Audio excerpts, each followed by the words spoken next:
गणेशाय नमः। श्री गुरुभ्यो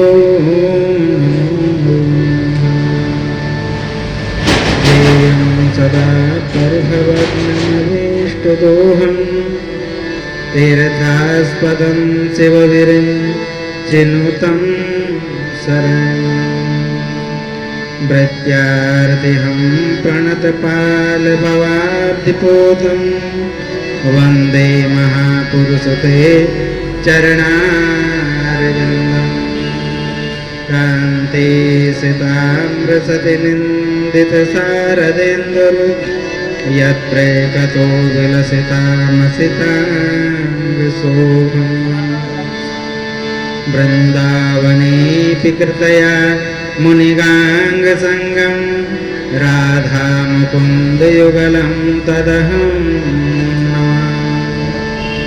भूतैर्महद्भिर्ययमा पुरो निर्मायसे ते यदमुषु पूरुषः पुङ्क्ते गुणान् षोडश षोडशात्मकः सोऽलङ्कृतेष्ट भगवान् वचांसि अत्रैव गङ्गा यमुना त्रिवेणी गोदावरी सिन्धु सरस्वती च सर्वाणि तीर्थानि वसन्ति तत्र यत्राच्युतोद्धारे कथा प्रसंगः भक्ति भक्त भगवंत गुरु चतुर्नाम बपुएक इनके पद वंदन के ना सतवेक नानेक कि बुद्धिहीन तनु जान के सुमिरो पवन कुमार बल बुद्धि विद्या देहु मोहि हरहु कलेश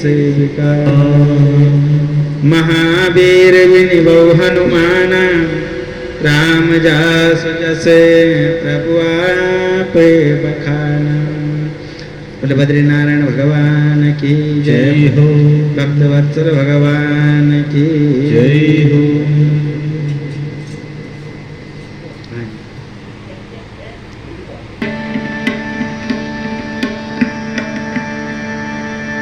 बद्रीनारायण भगवान की जय हो। श्रीमन्नारायण नारायण नारायण श्रीमन्नारायण नारायण नारायण श्रीमन्नारायण नारायण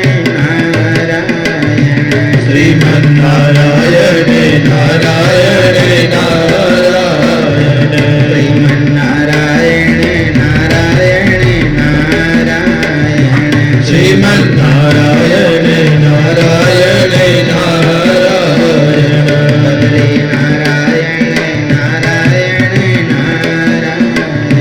बद्री नारायण नारायण नारायण बद्री नारायण नारायण नारायण बद्री नारायण नारायण नारायण बद्री नारायण नारायण नारायण लक्ष्मी नारायण नारायण नारायण लक्ष्मी नारायण नारायण नारायण हरे हरे नारायण नारायण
नारायणे नारायणे नारायणे लक्ष्मी नारायण नारायण नारायण लक्ष्मी नारायणे नारायणे नारायण हरे हरे नारायण नारायण नारायण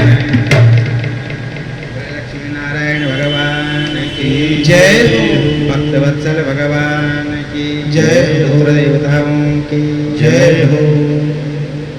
तो नए में सारण में ये प्रसंग सुन रहे हैं सूत जी। सौनकाद 28,000 ऋषि। तो ऋषियों ने एक प्रश्न किया था गुरुदेव कि भगवान व्यास जी ने भागवत जी को कब लिखा, कब बनाया। एक प्रश्न ये भी था। तो अब उस प्रश्न का उत्तर करते हैं। तो भगवान व्यास जी कहते हैं इति ब्रुवाणं संस्तूय मुनीनां दीर्घसत्रिणां वृद्धः कुलपतिः सूतं बहव्रजः सौनको ब्रवीत। उन वृद्ध कुलपति श्री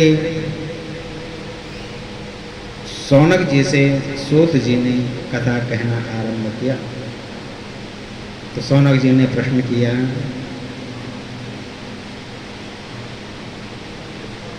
क्या पूछा कि गुरुदेव एक बात बताओ। सूत सूत महाभाग बदनो बदतांबर कथतां भागवतीं पुण्यां यदाह भगवान सुकः। जो भगवान सुखदेव जी ने कथा सुनाई तो पहली बात तो ये है कि उनके बारे में हमने सुना है।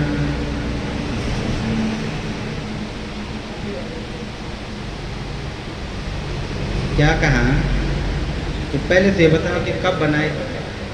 फिर दूसरी बात ये कि हमने ये सुना कि उनका पुत्र तस्य पुत्रो महायोगी समग्र निर्विकल्पकः एकांत मतिरुन्निद्रौ गूढ़ो मूढ़ यते इवे यते गूढ़ो मूढ़। उनका जो पुत्र सुखदेव थे उनके बारे में हमने सुना कि वो जन्म लेते ही महात्मा बन गए थे, जंगल को भाग गए। तो कथा प्रसिद्ध है। उन्होंने कैसे घर आकर के पढ़ा। फिर दूसरी बात है कि सम्राट कश्यप हेतु पांडूनां मानवर्धनः। सुनी किसने? बोले परीक्षित। तो पहली बात तो ये गुरुदेव अगर उनको सुननी थी अपने महल में सुनते। एक दीनहीन गरीब व्यक्ति की तरह उन्होंने गंगा जी के किनारे पर क्यों सुना? और जिन्होंने सुनाए वो क्या थे? बोले सा गोदोहन मात्रम हि गृहेषु गृहमेधिनाम् अवेक्षते महाभाग तीर्थी कुर्वंस्तदास्त्रम्। गाय को दोहने में जितना समय लगता है इतने समय ही वो रुकते थे। कौन? सुखदेव। ज़्यादा देर किसी के यहाँ बैठते नहीं थे। तो 7 दिन तक कैसे बैठे? ये प्रश्न किया उन्होंने। और पांडवों के जो मान को बढ़ाने वाले वो राजा परीक्षित नमन्ति यत्पादनिकेतमात्मनः शिवाय हानि धनानि शत्रवः। नमन्ति यत्पादनिकेतनम। जिनके चरण कमलों में बड़े बड़े राजा भेंट चढ़ाते थे, नतमस्तक होते थे। तो वो गंगा जी के किनारे पर क्यों गए? सारी बातें उन्होंने कही। तत्सर्वं न समाचक्ष्वा पृष्टो यदि किंचन।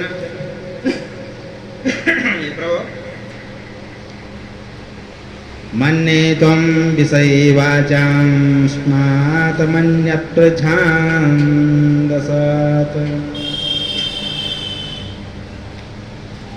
आप समस्त शास्त्रों के मर्मज्ञ हैं, इस बात को भी आप जानते होंगे, तो कृपा करके आप बताइए। तो सूत जी ने कहा कि देखो द्वापर युग में भगवान व्यास जी ने विचार किया। पहले वेद एक ही था, ठीक है। तो बोले भाई कलयुग में इतना कोई पढ़ नहीं पाएगा, और कल्याण का जो विषय है उसको कोई ढूंढ नहीं पाएगा। तो क्या करें, उन्होंने वेद को 4 भागों में बांटा। तो उनके नाम पर तो ये ऋग्वेद, यजुर्वेद, सामवेद 4 वेद हुए। तो फिर भी भगवान व्यास जी ने कहा कि अभी वे कठिन है, उसको और सरल किया। तो उनको आगम ग्रंथों के रूप में, उसके अर्थ को आगम ग्रंथों के रूप में लिखा। फिर भी भगवान व्यास जी को लगा कि अभी भी कठिन है। कलयुग में मंदः सुमंद मत, ये वाक्य प्रसिद्ध है। आगे बुद्धि और मंद हो जाएगा, वेदार्थ को कोई समझ नहीं पाएगा, तो कैसे मनुष्यों का कल्याण हो। तो उसको और सरल किया शास्त्र के रूप में, और सरल किया 17 पुराणों के रूप में, और सरल किया इतिहास के रूप में, महाभारत आदि के रूप में। ऋग्यजुः सामथर्वाख्यं वेदाश्चत्वार उद्धृता, इतिहास पुराणं च पंचमो वेद उच्यते। तो फिर भी उनके मन को संतुष्टि नहीं हुई। स्त्री सूत्र द्विजबंधूनां त्रयः श्रुतिर्न गोचरः, है ना, इनका श्रुति में अधिकार नहीं है। तो उनके कल्याण के लिए भगवान व्यास जी ने क्या किया, इति भारतमाख्यानम कृपया मुनिना कृतम। भगवान व्यास जी ने भारत का आख्यान, मतलब महाभारत का निरूपण किया। इतना कुछ उन्होंने मानव धर्म के लिए किया, लेकिन उनके मन में अशांति, विचार कर रहे हैं अपने आप में कि देखो, धृतव्रतेन हिमया छंदांसि ग्रवोग्नयः मान्यता द्रव्यलीकेन गृहीतं चानुशासनम्। जो वेद का शासन है, वेदानुशासन, उसका मैंने पालन किया। अग्नि की सेवा करें, गुरु की सेवा करें और व्रतों को धारण किया, सब कुछ किया। लेकिन फिर भी मेरे मन में जो उद्विग्नता है वो उसका कारण क्या है ना। तस्सेवं खिलमात्मानं मन्यमानस्य खिद्यत। उसमें से अपूर्ण क्या है उसको जानने के लिए भगवान व्यास जी खिन्न मन से विचार कर रहे थे। तो सूत जी महाराज कहते हैं, हे ऋषियों, वहाँ पर भगवान की प्रेरणा से नारद जी का आगमन। इस बात को कहा ना, देखो, शंका का समाधान अगर वास्तव में जो हमारी होती है, किसी न किसी रूप में आकर के हमारा इष्ट आराध्य उसको पूरा कर देता, कोई प्रश्न हो उसका जवाब दे देता है। तो भगवान व्यास जी ने को जब खिन्न देखा तो स्वयं भगवान ने ही नारद जी को मानो प्रेरणा करी। तो नारद जी महाराज वहाँ आए। नारद जी ने पूछा, हे पराशर पुत्र व्यास जी, पाराशर्य महाभाग, भवतः कच्चिदात्मना परितुष्यते शारीर आत्मा मानस एवं मन शरीर बुद्धि से तुम प्रसन्न हो। तो देखा भगवान नारद जी ने जब उनसे कहा तो व्यास जी ने उनसे कहा कि गुरुदेव, मेरी असंतोषी का कारण क्या है मेरे समझ में नहीं आ रहा है, कृपा करके आप बताओ कि मेरे क्या ऐसी चीज हैं। तो तब भगवान व्यास जी उनसे कह रहे हैं, गुरुदेव, मैं नहीं जानता हूँ। तो भगवान नारद जी ने कहा कि व्यास जी, मैं जानता हूँ, आपने वेद का विभाजन किया, धर्मशास्त्रों का निरूपण किया, संग्रह किया, इकट्ठा किया, उनका प्रचार किया, व्रत यज्ञ अनुष्ठान जप तप होम स्वाध्याय संयम सब कुछ आपने किया। लेकिन भवतानुदित प्रायम यशो भगवतो मलः एनैवासो न तुष्येते मन्ये तद्दर्शनम खिलम्।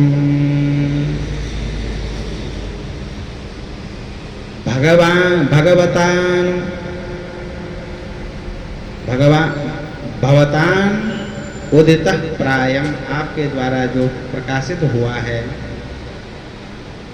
व्यास जी, उसमें आपने भगवान के निर्मल यश का गान नहीं किया। यशः भगवतो अमलम, अमल निर्मल मतलब जो भी कुछ आपने लिखा है उसमें क्या है, बुद्धि की पराकाष्ठा।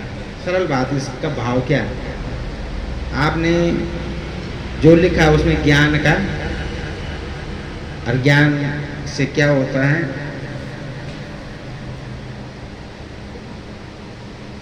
शुष्क हो जाता है, नीरसता आ जाती है।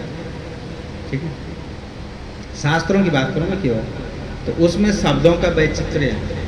बहुत अच्छे छंद में, बहुत अच्छे लय में, बहुत अच्छे शब्दों में, गहरे गहरे अर्थ, कठिन कठिन श्लोकों में आपने जो लिखा उसमें ज्ञान बुद्धि की पराकाष्ठा है। और जो भगवान का निर्मल यश है उसका तुमने निरूपण नहीं किया। जो निर्मल यश किससे होगा? भाव से, श्रद्धा से, भक्ति से, है ना। तो बात वही है कि भाई जिससे मन भीग जाए वो विषय है भक्ति।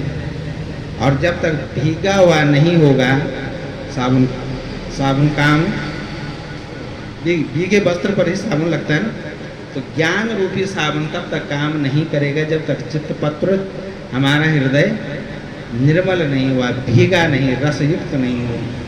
तो एना वासो न तुष्येत, उससे वह न तुष्येत, वो प्रसन्न नहीं होते। कोई भगवान के सामने जब वैदिक स्तुति करें तो क्या भगवान को हम ज्ञान से रिझा सकते हैं? नहीं रिझा सकते, क्योंकि स्वयं वेद स्वरूप है। वेद श्रुतियाँ जिनके श्वास हैं तो उनको क्या वेद पाठ सुनाएंगे? उनके सामने क्या संस्कृत बोलेंगे? जो समस्त विद्याओं के अधिष्ठाता हैं, समस्त विद्याएं जहाँ से निकलती हैं, तो उसको हम अपनी विद्या क्या सुनाएंगे? हमारी विद्या से संतुष्ट हो जाएगा? भाई जिसके पास मणियों के द्वीप हैं उसको हम एक मणि चढ़ाएंगे, हार चढ़ाएंगे, तो वो प्रसन्न तभी होगा जब उसमें भाव की प्रधानता होगी, बुद्धि की प्रधानता होगी, तो वो तो सबसे बड़ा विद्वान है ना। तो भैया मन्ने तद दर्शनम खिलम, उस दर्शन को नारद जी कह रहे हैं कि मैं उसको खिल मानता हूँ। खिल, खिल मतलब अधूरा, है ना। खिल का अर्थ क्या होगा? अधूरा। तो वो पूर्ण कब होगा, अखिल कब होगा? जब उसमें निर्मल यश का, निर्मल कीर्ति का आप बखान करोगे। बोले बद्रीनारायण भगवान की, भक्तवत्सल भगवान की। यथा धर्मादयश्चार्था मुनिवर्यानुकीर्तिता न तथा वासुदेवस्य महिमा ह्यनुवर्णिता।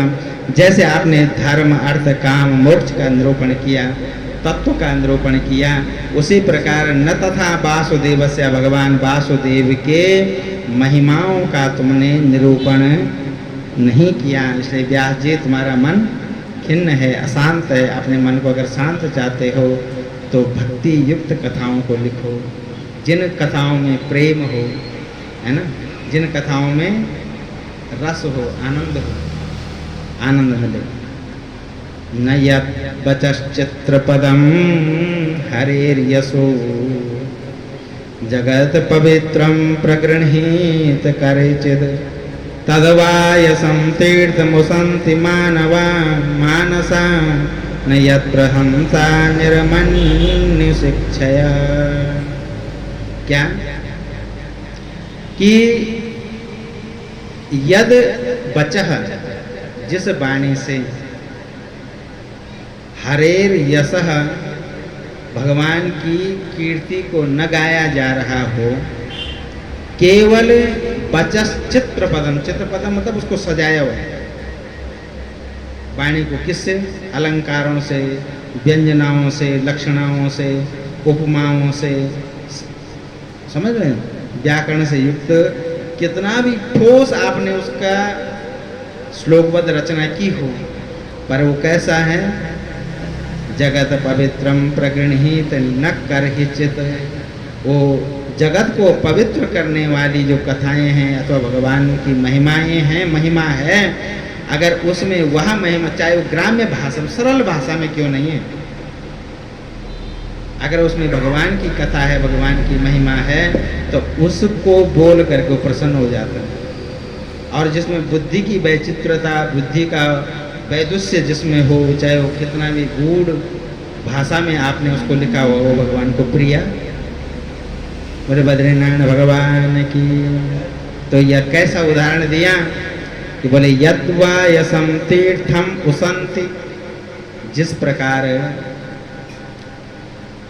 मानसाह हंसा, वायस मतलब कौवा और हंस, तो चाहे हंस भूखा ही क्यों ना हो, उस कौवों के क्षेत्र में हंस नहीं जाता है। जाएगा तो मानसरोवर में ही जाएगा, खाएगा तो मोती ही खाएगा, मान है ना।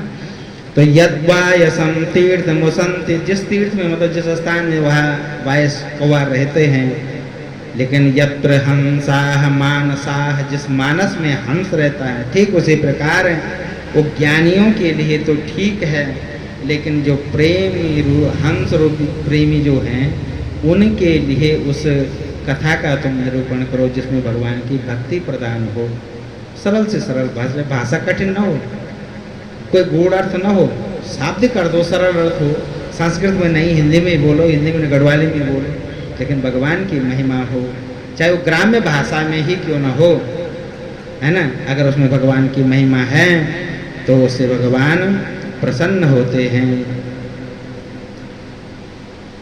हे व्यास जी, तद्वाग् विसर्गो जनताग विप्लवो यस्मिन् प्रतिश्लोकमबोधवत्यपि नामान्यनन्तस्य यशोंगितानि शृण्वन्ति गायन्ति गृह्णन्ति साधवः। वो साधु पुरुष, वो भगवत प्रेमी चलते फिरते उठते बैठते जिस गाथा को गाते गाएं, तुम ऐसा कुछ लिखो। तो इस प्रकार भगवान व्यास जी ने बड़ा सुंदर, व्यास जी को भगवान व्यास नारद जी ने ये सब उपदेश किया। तो उपदेश तब टिकता है जब उसमें कोई घटना हो, विश्वास तब जगता है ना। कहते हैं चमत्कार को नमस्कार वाली बात, सीधी बात है। अगर ऐसी कोई घटना घट गई हो तो क्या होता है, ज़्यादा विश्वास आदमी का। तो नारद जी ने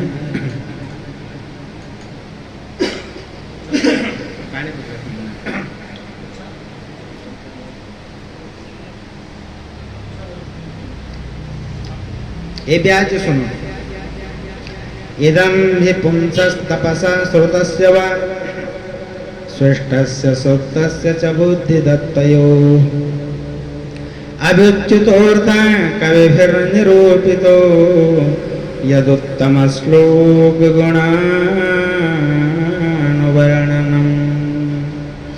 व्यास जी, इदं हि पुंसस्तपसः श्रुतस्य वा, बड़े बड़े विद्वानों ने इस बात का निरूपण किया है, इस बात को प्रदर्शित किया है कि मनुष्यों की तपस्या, वेदाध्ययन, यज्ञ अनुष्ठान, स्वाध्याय, ज्ञान, दान, इस सब का एकमात्र प्रयोजन यही है कि पुण्य कीर्ति भगवान श्री कृष्ण के गुणों और लीलाओं का वर्णन किया जाए।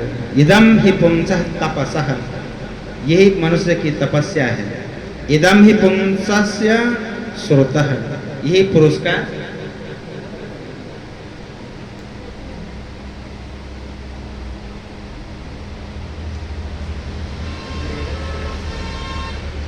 तो स्विष्टस्य सूक्तस्य बुद्धिमत्तयो बुद्धिदत्तयो, ये सब इन सब का साफल्य तभी है, मतलब कहने का मतलब वो वेद पाठ तभी सार्थक है जब भगवान के प्रति प्रेम है ना। वो मंत्र जप तभी कल्याणकारी जब प्रेम से कर रहे हो। प्रेम तब, प्रेम का मतलब क्या, भक्ति, सा परम प्रेम एक रूप है, भक्ति का स्वरूप ही प्रेम है, मतलब भक्ति से कर रहे हो।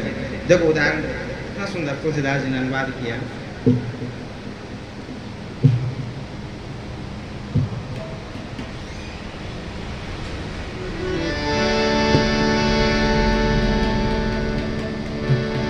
यज्ञ क्या हो रहा है?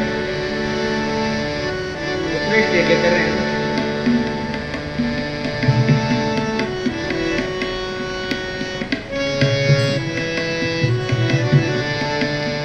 भगति सहित मुनि आहुति दी, भक्ति सहित मुनि आहुति दे, भगति सहित मुनि आहुति दे, भगति सहित मुनि आहुति दे, पुत्र काम शुभ यज्ञ कराहि, पुत्र काम सुख यज्ञ कराई, श्रृंगेरी से वशिष्ठ बुलावा, श्रृंगेरी से वशिष्ठ बुलावा, पुत्र काम शुभ यज्ञ करावा, पुत्र काम सुख यज्ञ करावा। यज्ञ हो रहा है किसके लिए? पुत्र प्राप्ति के लिए। और उसमें राजा भी और गुरुजी भी दोनों क्या करें? भगति सहित मुनि आहुति देना। ऐसे इसका मतलब इतने प्रेम में प्रगाढ़ होकर के, इतने दत्त होकर के भगवान की आहुति प्रदान कर रहे थे, इसलिए वो यज्ञ, वो तपस्या तब सफल है जब भगवत प्रेम हो, वो ज्ञान तब श्रेष्ठ सफल है जब भगवान का प्रेम बना रहे। वो मंत्र जाप हो, चाहे वेद पाठ हो, चाहे साधना हो,